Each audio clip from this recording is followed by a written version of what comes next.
এরা তোমাদের দাদাভাই ধুতি পরতিছে। আজকে ঠাকুর আসবে, আমাদের আমি বলেছিলাম আমাদের পাড়াতে পাশেই ঠাকুর আসতিছে, তো তোমাদের দাদাভাই ধুতি পরতিছে। দেখো কেমন দেখাচ্ছে, অবশ্যই তোমরা কমেন্ট করে জানাবে। ধুতি তো পরি না সবসময়, ধুতি মাঝে সাঝে পরা হয়, এমনি হয় না। দারুণ লাগছে। এই টাইপের এইটা কষ্ট ঝুলে গেল কেন, এইটা মধ্যে এমনি করতাম। এই দেখো তোমাদের দাদাভাই ফাইনালি লুকটা দেখো, পুরো সেজে গেছে। এই দেখো পাঞ্জাবি পরে না, সে হলুদ পাঞ্জাবিটা পরে না, ঠাকুর আসবে সেজে গেছে, তো ঠাকুরকে কাঁধে করে নিয়ে যেতে হবে, যেটা বলছে কে করে নিয়ে যেতে হবে ঠাকুরকে। ওই জন্য আমরা সবাই এইভাবে যাবো, তো অবশ্যই শেয়ার করবো তোমাদেরকে। সেই অরেঞ্জ কালার পরবো, যে হোক পর না। ফল টল কেটে নিয়েছি, আর এবারে পুজো শুরু করব। আর এখানে মহাদেব আছেন, এখানে আমি সব স্নান টান করাবো। তো অবশ্যই তোমরা সঙ্গে থাকো, আমি কিভাবে পুজোটা করি তোমাদের সঙ্গে শেয়ার করব। হ্যাঁ, মহাদেবটা কোথায়? ঠাকুর এখন আসছে নি?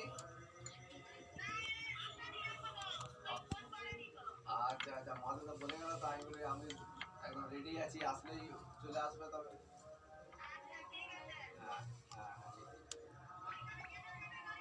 হ্যাঁ, ওইখানেই আছি আমি।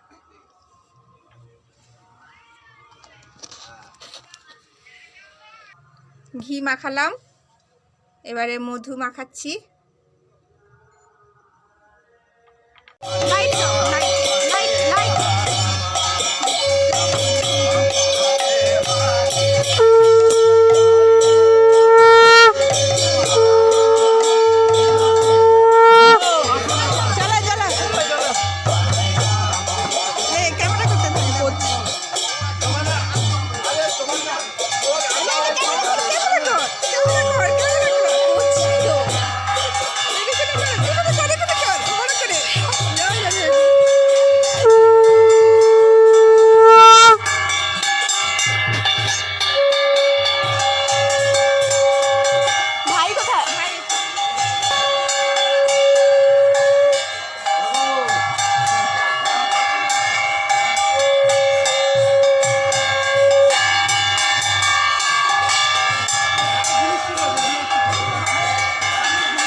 মধুটা মাখিয়ে নিলাম, ঘি মাখালাম, তারপরে মধু মাখালাম।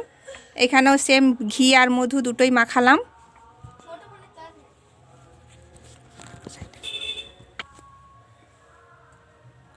দই দিয়ে স্নান করাবো, দই মাখাবো। ঘি, মধু, দই, গঙ্গা জল, এটা দিয়ে আমার গঙ্গা জলটা শেষ হয়ে গেছে বন্ধুরা, তাই জন্য আমি তুলসী পাতা দিয়ে জল দিয়ে ভোলে বাবাকে স্নান করাবো। আজ মহাশিবরাত্রি।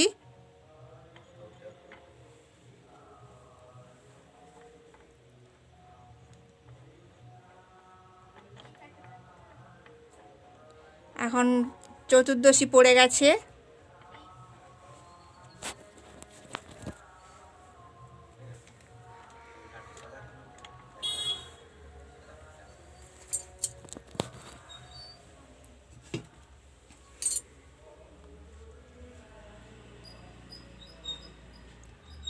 নমঃ শিবায়, নমঃ শিবায়, নমঃ শিবায়, নমঃ শিবায়, নমঃ শিবায়, নমঃ শিবায়, নমঃ শিবায়, নমঃ শিবায়। এবারে স্নান করানোর জলটাতে কিন্তু ঠাকুরকে রাখতে নেই, ভোলে বাবাকে, তার জন্য আমি এটাকে চেঞ্জ করে দেব। ঠাকুর স্নান করানো হয়ে গেছে আমার।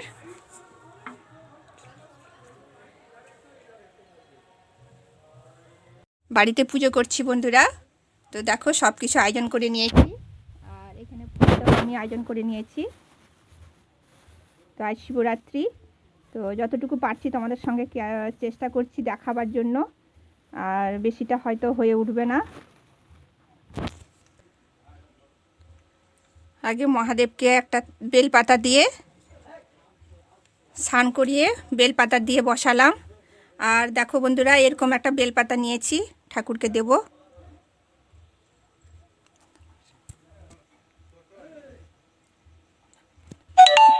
দুধ আছে, দুধের মধ্যে একটু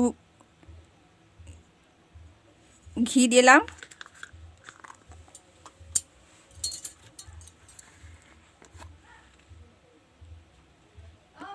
মধু দিলাম, মধু দিয়ে একটু দই দিলাম, পঞ্চামৃত বানালাম। তো এবারে আমি দেব। স্নান করিয়েছিলাম আগে। নমঃ শিবায়, নমঃ শিবায়, নমঃ শিবায়, নমঃ শিবায়, নমঃ শিবায়, নমঃ শিবায়, নমঃ শিবায়, নমঃ শিবায়, নমঃ শিবায়, নমঃ শিবায়, নমঃ শিবায়, নমঃ শিবায়, নমঃ শিবায়, নমঃ শিবায়, নমঃ শিবায়, নমঃ শিবায়।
কমপ্লিট হয়ে গেছে বন্ধুরা। তো আমি সাবু আর কলা করে খেয়েছি, আর প্রসাদ তো খেয়েছি।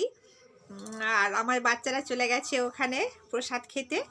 আর সঙ্গে থাকো, ওরা আসলে আবার কথা হবে। তো তখন আর গুড ইভিনিং জানাতে ভুলে গেছি, কারণ আমি তো বিকেল থেকে ব্লগটা স্টার্ট করেছি। তো এখন জানাচ্ছি সবাইকে আমার ভিডিওতে স্বাগত। আমার ভিডিওটা দেখার জন্য অনেক অনেক ধন্যবাদ। আর তোমরা সবাই সঙ্গে থাকো। হ্যাঁ, একটা লাইক দিয়ে অবশ্যই দেখো। যদি চ্যানেলে নতুন কেউ থাকো তাহলে তাদেরকে বলবো সাবস্ক্রাইব করে পাশে বেল নোটিফিকেশানটা অল করে থাকো। আর ওরা আসুক, তারপরে আবার কথা হবে তোমাদের সঙ্গে, ঠিক আছে? তো সঙ্গে থাকো। তো ওখান থেকে প্রসাদ নিয়ে এসছে, বাবা খাচ্ছিল। আর তোমাদের দেখালাম, এই দেখো তোমাদের দাদা ভাই সব এসে গেছে। ওখানে ঠাকুর নিয়ে গেছিল বলে দেখো গলায় মালা দিয়েছে। হ্যাঁ, এই যে মালা আছে কত সুন্দর, রাধা কৃষ্ণকে নিয়ে গেছিলাম। হ্যাঁ, বয়ে নিয়ে গেছিল। কি ভাগ্য আমাদের বন্ধুরা, সত্যি। তোমাদের দাদা ভাই পালকি, ঠাকুরের পালকি কোলে করে নিয়ে গেছে, কাঁধে করে। বাবা, খুব আনন্দ। মানে মানে আজকে শিবরাত্রির দিনে এত বড় আনন্দ পাবো বলে আমি কোনোদিন ভাবতে পারিনি বন্ধুরা। আর এইদিকে দেখো সব রত্ন দুজন বসে আছে, আর ওই দেখো টিভি চলছে। থাকো, আবার দেখা হবে আগামী পর্বে। তো আজকে শিবরাত্রি করেছি, আজকে প্রসাদ খেয়ে আমি আছি। আর সাবু, কলা, দুধ, ফল সব খেয়ে রয়েছি। তো দেখা হচ্ছে আবার আগামী পর্বে। টাটা।